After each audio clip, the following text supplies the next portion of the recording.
Trước khi lập trình với React Native, các bạn cần phải setup môi trường và cài các dependency cần thiết để mà các bạn có thể lập trình, để các bạn có thể build cái ứng dụng React Native của các bạn ra simulator hoặc là lên trên các cái thiết bị thực Android hoặc là iOS. Trong khóa học này, các bạn có thể dùng bất kỳ một cái máy tính với hệ điều hành Mac, Linux hoặc Windows để các bạn lập trình với React Native. Tuy nhiên, với hệ điều hành Mac thì các bạn có thể build ứng dụng của các bạn ra cả hai loại thiết bị, đó là Android và iOS, trên hai thiết bị thực Android và iOS. Còn trên hệ điều hành Linux và hệ điều hành Windows, các bạn chỉ có thể build cái ứng dụng React Native của mình lên trên thiết bị Android, các bạn không thể build được cái ứng dụng lên trên cái thiết bị thực, đó là iOS. Tuy nhiên với lập trình, khi mà các bạn lập trình với React Native, mặc dù các bạn không build ra được cái thiết bị ứng dụng của mình lên trên cái thiết bị thực, nhưng mà các bạn có thể chạy được cái ứng dụng của mình lên trên thiết bị thực. Đó là một cái điều mà đặc biệt của React Native.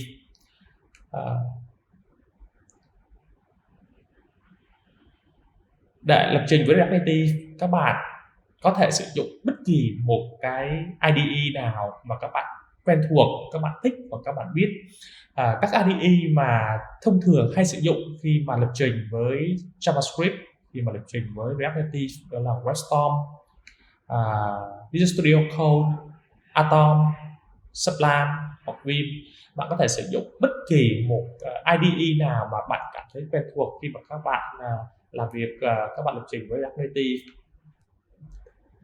Sau khi chúng ta đã có được một cái IDE để hỗ trợ chúng ta lập trình với code JavaScript và lập trình với React Native, thì có hai công cụ các bạn nên cài đặt thêm trước khi mà chúng ta bắt đầu chúng ta lập trình với React Native, đó là Xcode và Android Studio.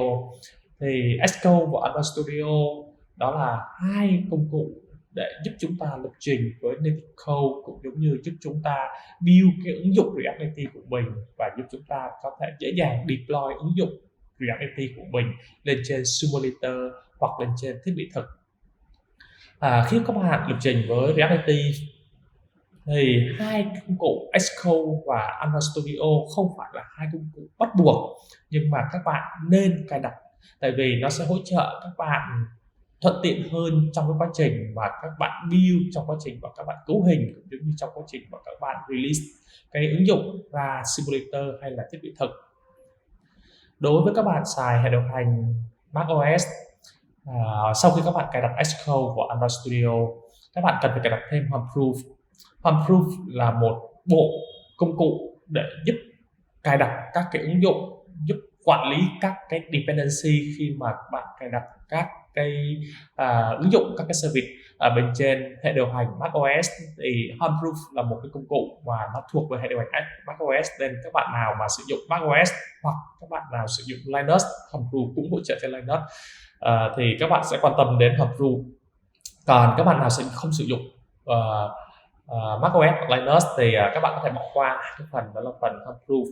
Nó đơn giản chỉ là công cụ để giúp các bạn có thể cài đặt nhanh các cái ứng dụng hoặc là các cái service lên trên cái hệ điều hành của các bạn. Ví dụ các bạn có thể sử dụng Homeproof để chúng ta cài, đó là Node, và chúng ta cài Watchman, đó là hai công cụ mà cần thiết để giúp chúng ta lập trình ứng dụng với React Native. Một trong những công cụ tiếp theo mà chúng ta cần phải cài đặt khi mà chúng ta lập trình với React Native đó chính là Node và NPM. Node.js đó là một trong những công cụ để mà giúp chúng ta chạy được cái JavaScript code mà ở ngoài cái trình duyệt. Còn NPM đó là một bộ công cụ mà đi kèm theo với Node.js để giúp chúng ta quản lý các cái dependency, quản lý các cái package khi chúng ta lập trình với React Native. Tiếp theo đó là Watchman. Watchman là một trong những công cụ mà Facebook giới thiệu khi mà họ phát hành React Native ra bên ngoài. Watchman là một trong những công cụ mà giúp theo dõi những cái file nằm ở bên trên ổ đĩa cứng, hoặc là những cái thư mục ở bên trên ổ đĩa cứng nó có một cái sự thay đổi gì không. Nếu mà có sự thay đổi, nó sẽ báo cho một cái phần mềm một cái service bên thứ ba biết được để họ có những cái ứng xử kèm theo. Thì trong khi mà các bạn lập trình với React Native, nó khác biệt so với các bạn lập trình với Native. Khi các bạn lập trình với React Native, tất cả những cái code của các bạn khi các bạn viết ra thì nó có thể update real time lên trên cái thiết bị, lên trên cái ứng dụng đang chạy trên thiết bị thực của mình, mà chúng ta không cần phải build lại cái ứng dụng. Khi mà các bạn lập trình với native code, toàn bộ tất cả các code của các bạn sẽ được build ra thành mã máy, nên khi mà chúng ta có thay đổi ở bên trong cái mã lệnh thì chúng ta bắt buộc chúng ta phải build lại ứng dụng. Nhưng mà khi chúng ta lập trình với React Native thì chúng ta không cần thiết phải build lại ứng dụng, mà React Native có thể dễ dàng cập nhật tất cả những cái code thay đổi lên trên cái ứng dụng đang chạy một cách live time, một cách real time.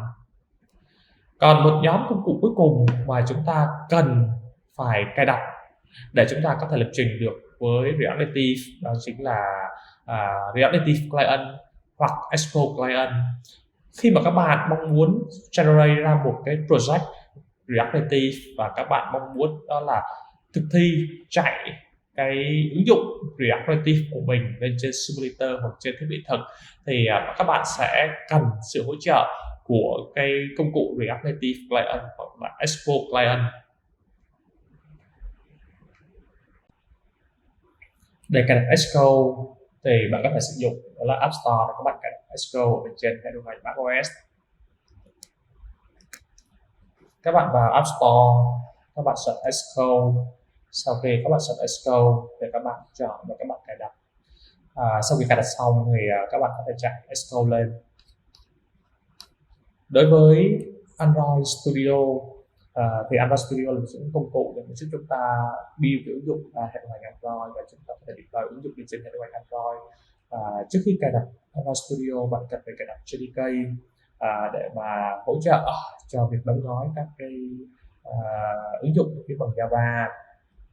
Thì để cài đặt được cái Android Studio thì bạn lên trên trang của oracle.com và các bạn tìm và các bạn cài đặt đó là cái JDK mới nhất của Oracle cung cấp.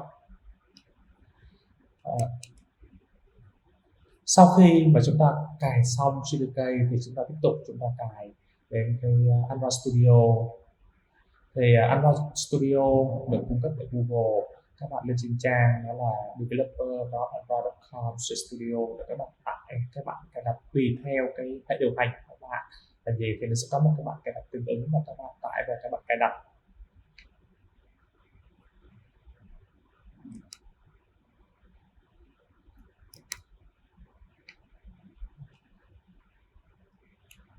Để cài đặt Homeproof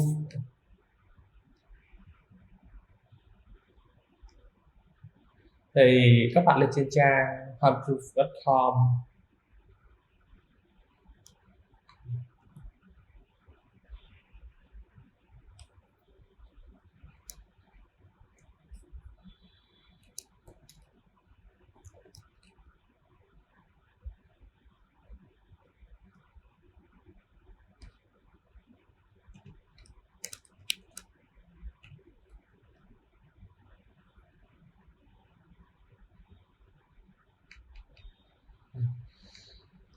Để cài đặt Homeproof thì các bạn lên trên trang homeproof.sh.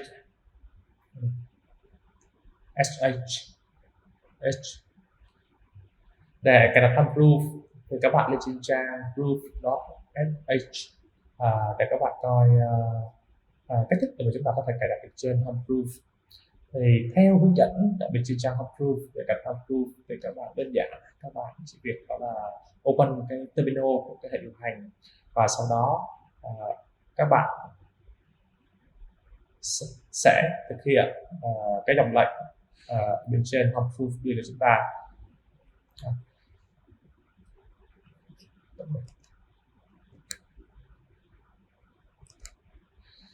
Để cài đặt Homeproof thì các bạn lên trên trang chủ của Homeproof là proof.sh để các bạn coi cái cách thức để mà chúng ta có thể cài đặt được. Homeproof là một trong những công cụ để giúp chúng ta đóng gói và giúp chúng ta cài đặt các ứng dụng ở bên trên hệ điều hành macOS và trên hệ điều hành Linux được nhanh và thuận tiện hơn. Để thực hiện việc cài đặt thì mình sẽ mở terminal và chúng ta sẽ thực hiện cái lệnh giống như trên trang chủ Harmproof cho chúng ta.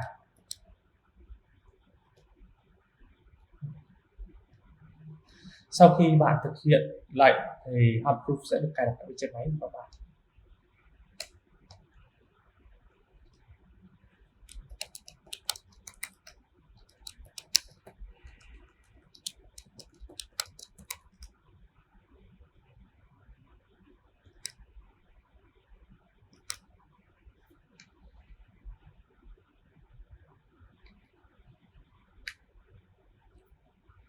Sau khi chúng ta có Harmproof thì thông qua Harmproof thì chúng ta sẽ cài hai công cụ, đó là Node.js và npm. Thì khi mà các bạn cài Node.js thì npm nó sẽ đi kèm theo Node.js để nó có ở bên trên máy của các bạn.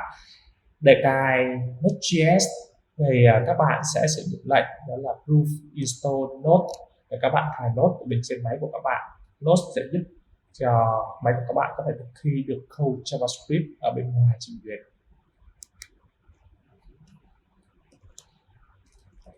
Proof install node.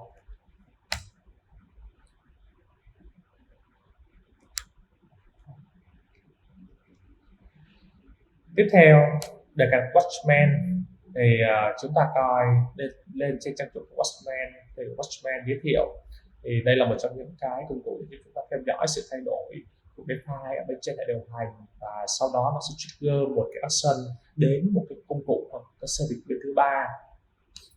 Thì khi mà bạn có được Harmproof thì các bạn sẽ sử dụng cái lệnh bên trong proof để chúng ta có thể dễ dàng chúng ta cài Watchman vào bên trong hệ thống của chúng ta thông qua lệnh đó là proof install Watchman.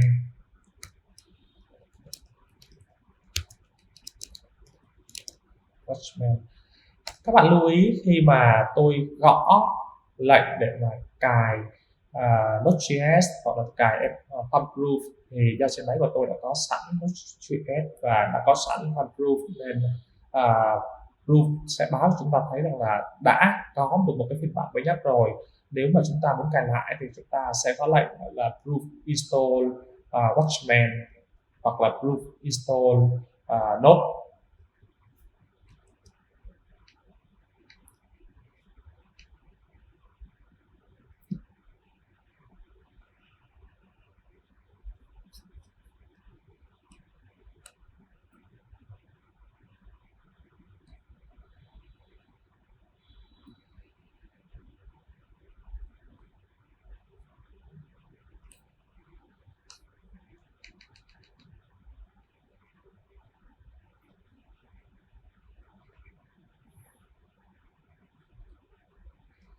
Để cài đặt React Native Client và Expo Client thì chúng ta sẽ sử dụng thông qua Node Package Manager đi kèm với bộ Node để chúng ta cài đặt. Thì các bạn sẽ sử dụng hai lệnh đó là npm install -g React Native Client hoặc npm install -g Expo Client để mà các bạn cài hai client này.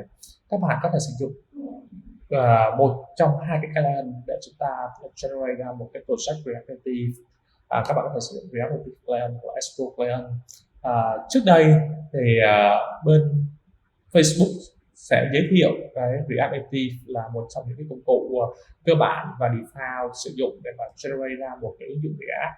Nhưng mà trong khoảng thời gian gần đây thì họ đã đổi sang đó là họ sử dụng đó là Expo để giúp generate ra project React Native và giúp chạy cái project React Native được đơn giản hơn và dễ dàng hơn so với React Native Client.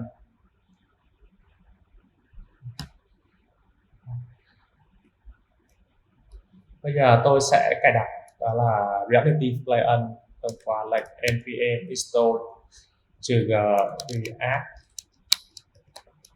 Native CLI. Và tương tự để cài đặt Expo Client thì các bạn sẽ sử dụng lệnh đó là npm install -g Expo CLI.